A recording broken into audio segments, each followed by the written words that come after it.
Have you ever wondered, why did Americans go to war with each other? Why did a nation barely 85 years old fall into a brutal conflict that killed more Americans than any other war in its history? Well, today we're breaking it all down, simply and clearly. This is the story of the American Civil War.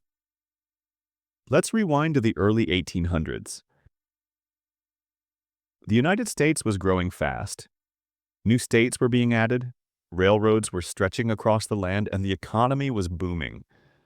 But beneath that progress was a dangerous divide. The northern states had built an industrial economy, factories, cities, and free labor. The southern states relied on plantations, cotton, and enslaved people to keep their economy alive. The issue of slavery, whether it should expand into new states, became the flashpoint. To the South, slavery was their way of life. To the North, it was increasingly seen as wrong, immoral, inhuman. Tension kept rising. Laws were passed, compromises made, but the wound never healed until something broke. In 1860, Abraham Lincoln was elected president. He wasn't an abolitionist, but he didn't want slavery to spread, and to Southern leaders that was unacceptable. So, one by one, Southern states began to secede, to leave the United States. South Carolina went first, then Mississippi, then more. By early 1861, 11 Southern states had formed the Confederate States of America. The U.S. government said, that's illegal. But the Confederacy? They saw themselves as a new independent country. That's when everything changed. April 12, 1861. Confederate cannons fired on Fort Sumter in South Carolina. It was the first official shot of the war. From there, the country plunged into a 4-year nightmare. Brother against brother, state against state. The North had the numbers, more soldiers, more money, more factories, but the South had strong generals and a fierce belief that they were fighting for their survival. Battles raged across Virginia, Tennessee, Georgia. Names like Antietam, Gettysburg, and Shiloh would become etched into history.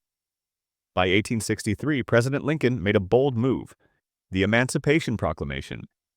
He declared all slaves in Confederate states free. It didn't end slavery overnight, but it changed the purpose of the war. Now, it wasn't just about the Union, it was about freedom. The war dragged on. Both sides suffered unimaginable loss. Over 600,000 Americans would die. Entire towns were wiped out. Farms destroyed, families torn apart. But slowly the tide turned. In 1863, at the Battle of Gettysburg, the Confederacy suffered a massive defeat. From then on, they were mostly on defense. Union General Ulysses S. Grant led brutal campaigns through the South. General William Tecumseh Sherman marched through Georgia, burning everything in his path, in a strategy called total war. The South was running out of food, supplies, and hope.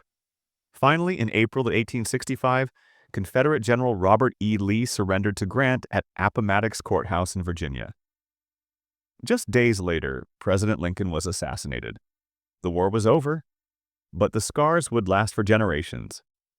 Slavery was officially abolished by the 13th Amendment, but racial inequality, bitterness, and division remained deeply rooted. The United States was technically one nation again, but healing would take much longer. So why does the Civil War still matter today?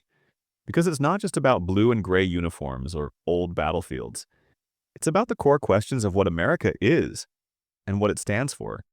Freedom, unity, justice, but also power, race, identity, and struggle. The Civil War reminds us how fragile a nation can be and how hard people are willing to fight for what they believe in. Thanks for watching. If you learned something new, consider liking and subscribing for more history told simply and powerfully.